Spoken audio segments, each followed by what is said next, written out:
So we're going to start by explaining Samuel's method. And I want you to see what's happening down the side here. And actually, I want to also connect. So what are the two meanings of division?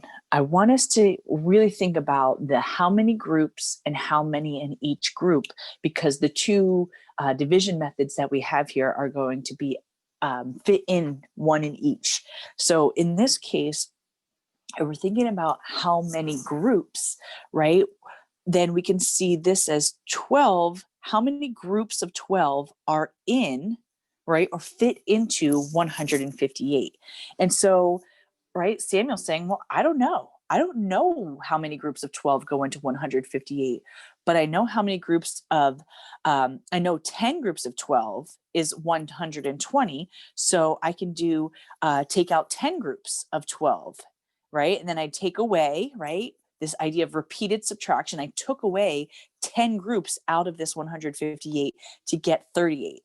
Oh, now I still see there are still some more groups of 12 in there. I'll take out two more, get 24, right? Take out those two more groups. Now I can take out, and then I still have 14 left. Take out another 14, or there's still a whole nother group of 12 inside of that group, inside of that 14 that's left over. And so these are my groups of 12, or of the divisor, and how many, right, we were able to take out. So we're able to take out 13 groups of 12 and have this remainder 2, or 2 left over.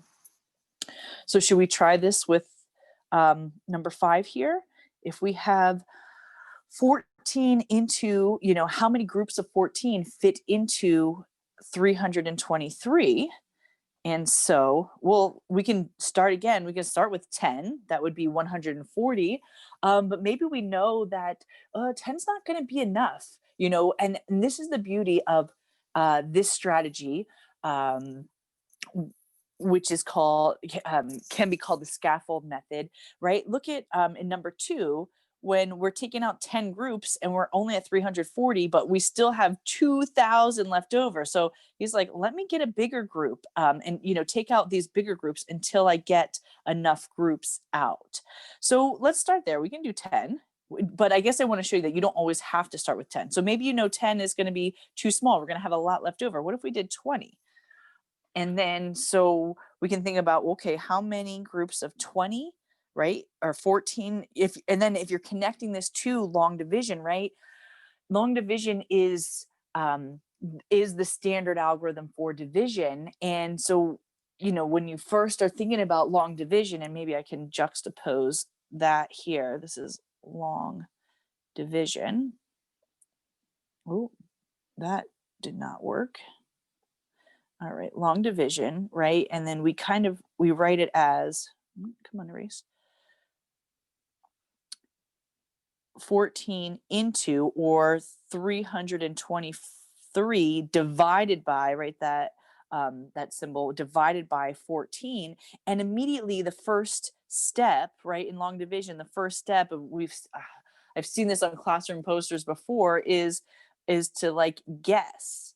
And I remember being little, I was like, what in the world are we supposed to guess? How are we supposed to guess? How many are we supposed to even know? And so the problem with the long division is that, like, immediately you want to think about how many 14s, or even, just looking at the first, a lot of times, sometimes they tell you, just look at the first, number, or first two numbers, how many 14s would be in 32. And if you really have no idea, then you're stuck. You can't move on, right? There's nowhere to go. Automatic, the very first step you don't know how to do, so now you don't do anything. But now with this scaffold method, we think about, okay, I don't need to know a guess or the right number or how many times it goes into. I can just take any number. I know that I want to take these idea of groups out, so I can start with 10 and do one here. Maybe let's do that. We'll do tens, and then I'll do it with then I'll ask you to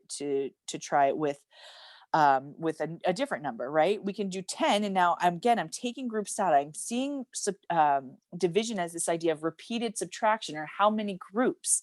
And then so now we just subtract, right? We've taken this away.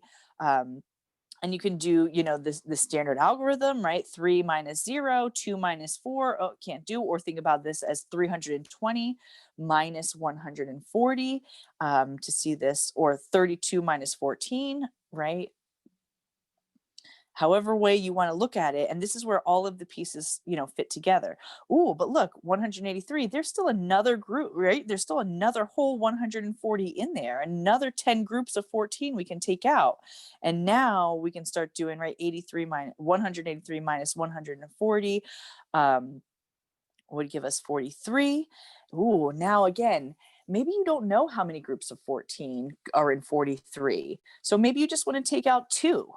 There's, that there's at least 1, and, and you can still do this. You can do 1 minus 14, right? And think about it again, take away, right, each of these, 29. So take out another group, minus 14. And sorry, I'm running out of room. I'll do it up here, and then do 29 minus 14. So then we get 29 minus 14 is actually 15. And then we can take out one more group of 14 there. And then now we have 1 left over. So we're going to count our groups, right? We have 1, 2, 3 plus 20. So that means we have 23.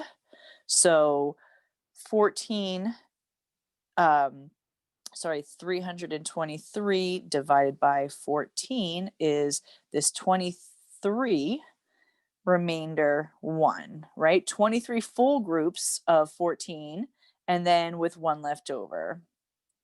Sorry, this is my pen. It does not want to write nicely today. And so that's what I want to show you with the long division standard algorithm. I'm putting that here. I should have done this in a different color, right? We'll go into green. And then so with our first step is take a guess. And again, maybe you're not going to guess 2 right away, or maybe you do know, right? If you were thinking about 14 into 32, well, I know 2 groups of 14 is 28. So 2 times 4, and then this is right, second time. So after we guess, then we multiply. And that's, again, the definition of a standard algorithm are just these steps. So I'm writing these steps on this along this right hand side, right? 2 times 14 gives me the 28. And then what's the next step? I was going to write it, right? Number 3 was subtract. So 32 minus 28 is 4. And then bring down. Do you guys remember this now? And then so bring down this 3. And now, what's the last step? 5. Oh, that doesn't look like a 5. Is repeat, right? Go back to step 1 and think about, how many 14s now, take your guess. How many 14s go into 43? And again, maybe you have no idea. Right? And this is where, right, and check this out over here, right? As soon as we took out those 2 groups of 10, right, these 2 groups of 10, and again, when we're thinking about these standard algorithms and we only see the numerals as these single digit numbers, you don't make sense of what's happening, right? Here we thought about 14 and 32, and then we saw it as 2.